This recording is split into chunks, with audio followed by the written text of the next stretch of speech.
What is up, guys? Rick Kackis here. Thank you so much for stopping by, and today we have the complete guide for how to get the brand new Deathbringer exotic rocket launcher just added into Destiny 2 with the Shadowkeep expansion. And don't worry, this isn't some database trash. I actually have the weapon, as you can see right here. We're going to be going over every single step, every single nuance. There's definitely some confusing parts and a ton of time-saving tips all in this video, and so let's get started. Now, the very first thing you're going to need to do is to complete the Shadowkeep campaign. Do all of the missions given out from Eris. You'll know when it ends. I'm not going to give away any spoilers for those of you who haven't beat it, but once you do beat the campaign, like the final mission will then teleport you back to the sanctuary area on the moon. You talk to Eris and she gives you a bunch of stuff. And one of those things is this quest step, the memory of Sai Mota. Now notice this is just a legendary quest, but it will turn exotic eventually. You do have to do this in order to get to the main exotic quest. And for this quest step, you have System Core Vault accessed. Now, to get this part done, you'll need to have grabbed the bounty from Eris called Lunar Spelunker. And this has you do 3 different lost sectors on the moon. Essentially, you are doing all of the lost sectors except for the one at the very top of the moon in Sorrow's Harbor. So don't do that one, do the other 3. One in Archer's Line, one in Anchor of Light, and one on the Hellmouth. So, you grab the bounty, do these 3 lost sectors, and upon the completion of the 3rd, the bounty will be complete. Turn it in via your inventory, and then you're going to get a special quest item, the Firewall Data Fragment. This lets you open a special area in the one lost sector you didn't do in Sorrow's Harbor. So head there on the moon, and then go and do that lost sector. Now, once you've completed the lost sector, killed the boss, grabbed your loot, there's actually another area kind of off to the right. There's a gold tunnel, to be honest, and head down here and you're going to find a hidden room that you must have the firewall data fragments in order to open. So if you do, you interact with the door, it opens, and then you interact with the console and get the next quest step. There's also one of these special guys right here, which you can feed the rice cakes, but that's another topic. In any event, once you've interacted with the console, the quest step is going to update to Memory of Sai Mota. Now this time, you're going to need to collect 20 necklace scraps by killing nightmares on the moon with arc abilities. That's very important. Not just killing them, not killing them with arc, killing them specifically with arc abilities. Easiest way by far is to go to Sorrow's Harbor. That's where all the nightmares are spawning constantly. Like, you have the ogres, and then they're accompanied by always a few acolytes or thrall nightmares as well, so you can ramp up kills there very, very easily. But again, if you're doing arc abilities, supers are by far the easiest way to do it. So, I was a hunter, so I threw on arc staff, obviously combined with radiant flux to just slay out on these nightmares, no problem. You're gonna get around 2 fragments a piece for the smaller nightmares and 3 for the big ogres. Now, if you are lacking on super kills, remember that you can just travel to an unstarted public event, get your super all the way back, go back to Sorrow's Harbor, and then slay out on nightmares with your super. Now, once you've completed that step, head back to Eris Morn. There's going to be a portal you go through and go to kind of the overlook spot that you've went to several times in the campaign. And there's going to be a cutscene where she presents the necklace to her Lost Fire Team member.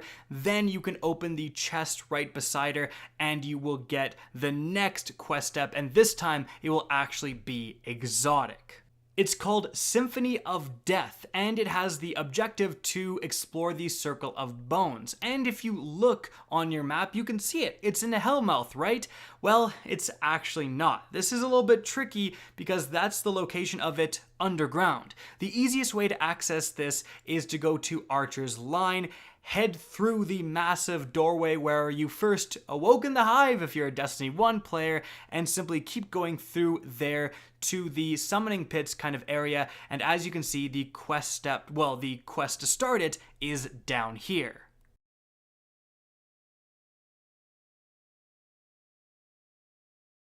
Now, the mission that you've started has you traverse to the area where you fought Fogoth back in the summoning pits in D1. There's some different enemies here. It's just a nightmare enemy, and once you eventually do kill that enemy, the quest step is going to update yet again, this time to Tainted Lullaby, where you go and visit Eris Morn.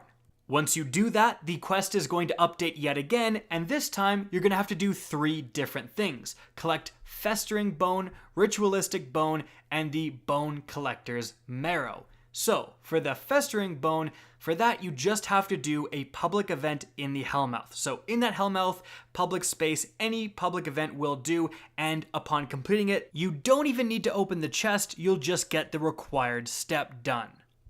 Now for the Ritualistic Bone, this just has you do the Lost Sector in Sorrow's Harbor. You've done it before, do it again. Upon opening that end chest after killing the boss and so on, you will get the next bone. And then we have the Bone Collector's Marrow. This is a little bit more complicated. It turns out the Bone Collector is a special kind of enemy. It's a yellow bar acolyte, and it spawns in the Anchor of Light public space. So simply head down here and wait around. You will actually see the little text icon appear on your screen saying that a Bone Collector wanders the area at the bottom left. And once you see that, like, zip around on your Sparrow, try to find it and get shots into it. You don't have to necessarily get the final blow, but you do need to be involved in the fight to take it down to get its bone marrow. Alright, so once you've done all 3 things, your quest step is going to update, and now you're going to have to defeat the High Conductor, and she is located in the Scarlet Keep Strike. So simply open the directory on the moon and you can load into the Scarlet Keep. There's not a special version or anything, it's just the normal strike. But there is a little bit of a twist. During the strike, everything is going to go pretty much as it always goes, but during the part where the elevator goes up through the tower, now some people are having trouble spawning this guy, so what my group did, and we got the spawn, was jump down as soon as the elevator starts going up. There's actually kind of some hidden enemies beneath here. There's a Shrieker and some wizards, and you're going to want to kill those guys. And as you do, you can actually see the High Conductor spawn behind this doorway that's blocked off, as you can see. But after a little bit, you will be teleported via the Joining Allies feature. But don't fret, it's going to take you to where you would have been if you stayed on the elevator. You continue as normal, and you will have, as you can see, the High Conductor spawn as you're making your way on the elevator up this tower. And as soon as you kill her, your quest step is going to update yet again, and this time, well, this is the grindy part of the strike.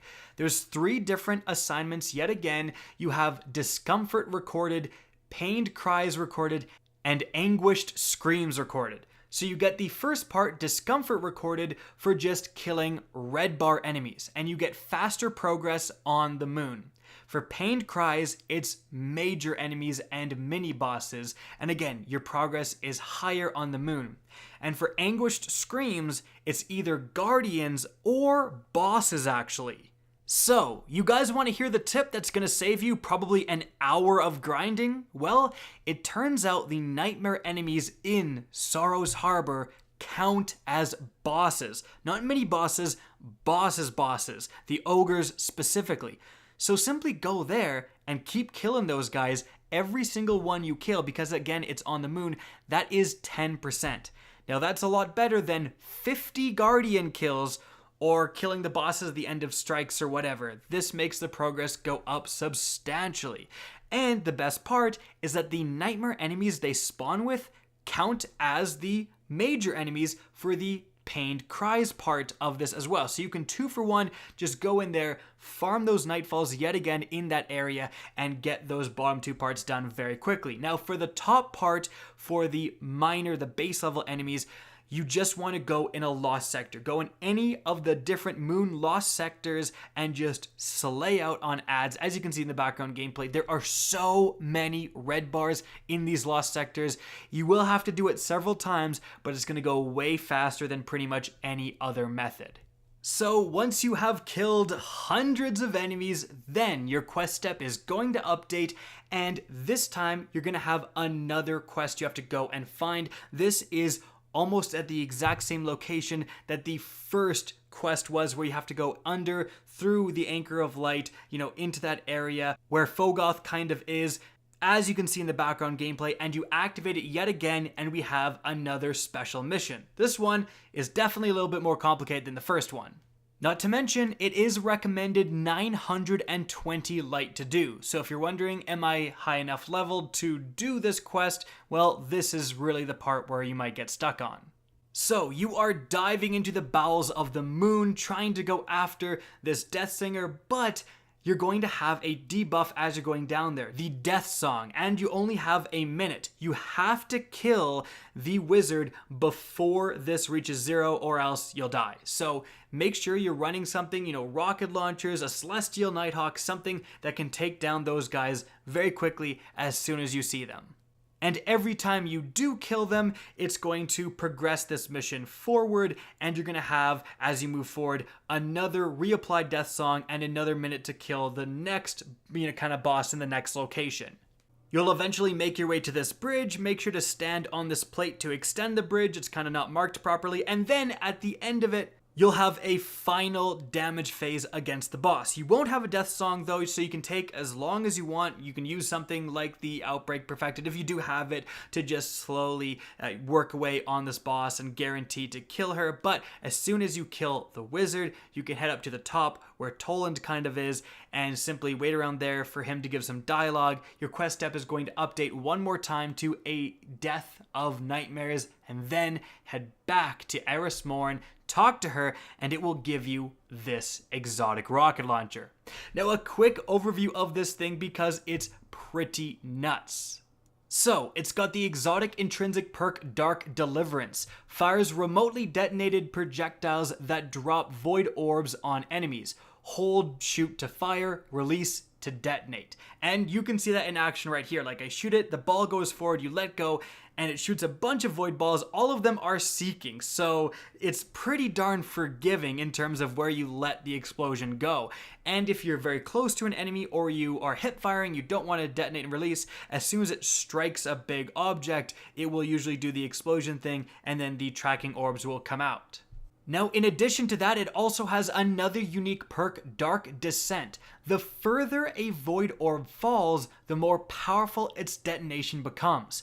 So that's really interesting because how it works is if you kind of shoot it in the air and detonate it, the void orbs will spread out but then head down to the ground. And if there's enemies near that ground, then they'll start to do their seeking thing. But this means that you kind of want to aim pretty high above enemies' heads, let those void orbs fall down a considerable amount, and then do the tracking, contact enemies, and you should be doing pretty substantial amounts of damage.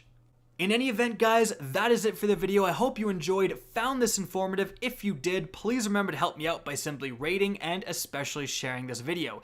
If you guys want to see more Destiny 2 content similar to this, don't be afraid to slap that subscribe button. If you guys want to get in touch with me and keep up to date with the latest channel activity, the best way is to follow me on Twitter at RickKackis. That's linked in the description down below. Again, I hope you enjoyed the video, and as always, have a good day.